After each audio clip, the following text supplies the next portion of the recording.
The use of traditional medicine and remedies has been the preferred health treatment for many South African households, let's be honest, for decades now. In the wake of ongoing debate about their safety, the Council for Scientific and Industrial Research is partnering with about 6 traditional healers to develop safe and standardized traditional medicine for commercialization. This project is funded by the Department of Science and Innovation. For more on what this means, let's bring in Dr. Blessed Okule. He's the research group leader of agro-processing with the CSIR. Also joining us for this discussion is traditional health practitioner Edward Prince Nkosiyokthula Msomi. To both my guests, thanks very much for your time. Great to have you on the AM Report. If I can start with you, Dr. Okule. So in many countries, in fact, there is, to my understanding, some kind of a dual health system that exists, right? There is medicine based on indigenous knowledge from local plants, and there's also what is termed allopathic practices, Western medicine, so to speak. Are we doing well with marrying the two in South Africa? Well, good morning, colleagues. Good morning, listeners. I think pleasure to be on your show. This is one of the things that the Department of Science and Innovation said we should start something in our country. And that's why we started this project, bringing the traditional healers together and see what they have and how we can use science, technology, and innovation to improve on their products so that we could have their products on the shelf. We know in China, in Japan, we have what you just said just now, that we have a dual system, and that's the kind of methodology we want to bring also in South Africa, where people can go and decide on where to go. Should I use traditional medicine or should I use, I call it European medicine? How is that going to be different to what we have in this current moment? I mean, to my understanding, loosely speaking, South Africans can already choose whether they'll go to someone who administers natural medicine, quote unquote, or Western medicine. Practically speaking, if this does go ahead, what does it look like? Yeah, it's going to be different because, I mean, if you go now to the streets, you'll see everybody selling products on the street, and that is the problem we are having as a CSIR. We have to put standards in place. So we want most of these products that you go to the traditional healers to be safe, to be efficacious, and to have high quality and to be affordable. So we're using science, technology, and innovation, which we have in the country, to try and improve on most of these products. Prince, as a traditional health practitioner yourself, I imagine you'd be open to something like this, but help us understand why it's taken so long for the conversation to even get to this point. Thank you, Ayanda. Good morning to your viewers. It is not easy. As you know, that traditional medicine is one of those medicines that are looked down upon. So it has taken so long, but with the help of our government, with Department of Science and Innovation and the CSIR, the project was started in 2015, basically. Yes, science takes long, but once everything is done, we believe that it will take traditional medicine to a higher place, or the place where it belongs, because really most South Africans and Africans at large, they use herbal medicine more than anything.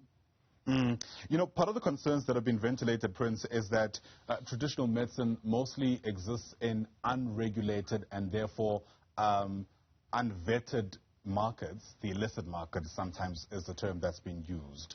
Do you feel that's enough of a reason for there to be this kind of co-opting in an effort to commercialize the medicine? It is, yeah. And we've been fighting for the regulation of medicine, but regulation cannot be done using the Western standards. We should look at our African way of doing things and standardize those and regulate using our own that we are already having. But with the help that is coming from the scientists, this can be done. I don't see why it can be so difficult to standardize and regulate herbal medicine, but using our own standards.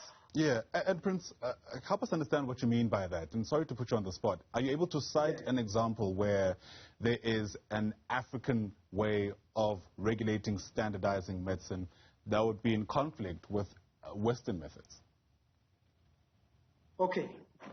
Right now, we've been working with scientists, but we didn't follow the method of the scientists. The scientists, they came, they sat with us as traditional health practitioners. They asked how are we producing our medicine. Then they looked at the method and they followed our method, but they incorporated the scientific way of doing things or the quality which science always bring in products. My product has not changed, but what they've brought in, it is quality and the standard operating procedure, which is now in place. We need to follow that standard operating procedure. I cannot just mix the product anyhow. Dr. Okule, let's bring you back into the conversation. I imagine there are moments where there'll be a butting of heads in trying to reconcile this entire process. I mean, what are some of your most salient concerns as we do this? For one, in a Western sense, there's a big emphasis on having data at your disposal and using that to inform how medicine should be administered. Correct me if I'm wrong, but I don't imagine a lot of data existing for something like traditional medicine in that sense. Well, let me just first add one good news to the audience in regulation.